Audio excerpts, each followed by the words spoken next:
In case of you consider the vertebrate organisms or even invertebrate organisms.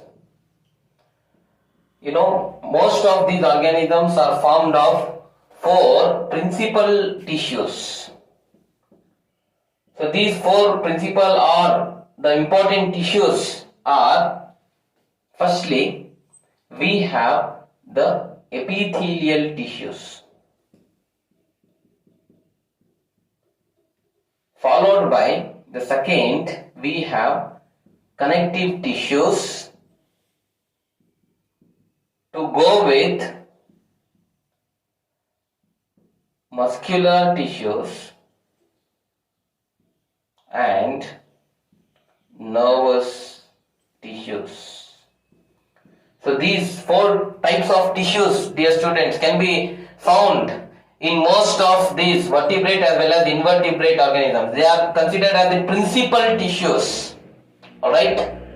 Now, few important aspects if I want to tell you. See, epithelial cells are derived from, as I said you before, all the tissues of the body are derived from the primary germ layers, which are formed in the embryo stage itself, that is ectoderm, endoderm and the mesoderm. Alright. So now here epithelial tissues, alright, are formed from all the 3 types of primary germ layers or primary germ tissues. Okay, so we call that as ectoderm, mesoderm, endoderm. All these 3 layers are responsible for the formation of epithelial tissue. See, epithelial tissues are important for performing many functions in our body. They are important for protection, they are important for secretion, they are important for absorption, and they are also important for excretion and also perform reproductive functions. Okay, let me list here. Okay, the important ones. Okay, they help in protection, secretion and also excretion as well. They also participate in reproduction. I get you my point, dear students. Absorption. So these are the major functions which are performed by epithelial tissues. Anyway, we are going to discuss many more. So these are the major among them. And when you consider the connective tissues, see, these are of course very important. I will tell you why. Okay. See, connective tissues as well as the muscular tissues, are considered as very important because, connective tissues help in joining many different body parts. For example, now if we need a connection between bone to bone or bone to muscle, we need connective tissues.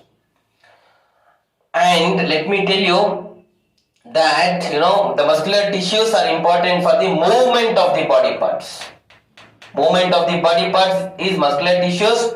Connection of the body parts is connective tissues. Connective tissues, in fact, we can say they help in attachment, support, protection as well. Okay. See, connective tissues perform attachment, support. They also help in storage also, dear students. Storage as well as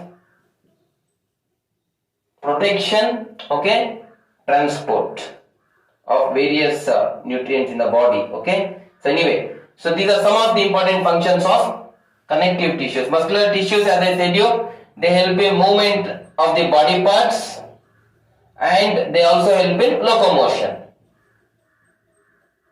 And both these tissues, that is connective tissues and muscular tissues, are derived from the middle mesoderm. Only here one layer is responsible for the formation of connective tissues as well as the muscular tissues. Moving on to the nervous tissue.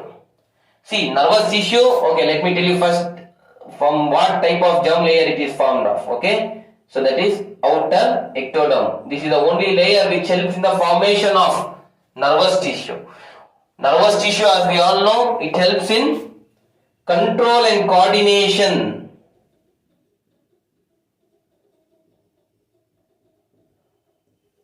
Okay?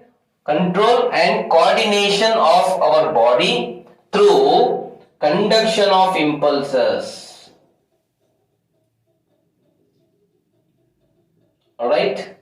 So remember these points, dear students. Okay? Let me just come back. Epithelial tissues are divided into, in fact, many different types. We will discuss in the next topic. Before that, let me tell you that derived from three primary germ layers, all three, that is outer ectoderm, middle mesoderm and the inner endoderm, and they perform the important functions as protection, secretion, excretion, reproduction and absorption.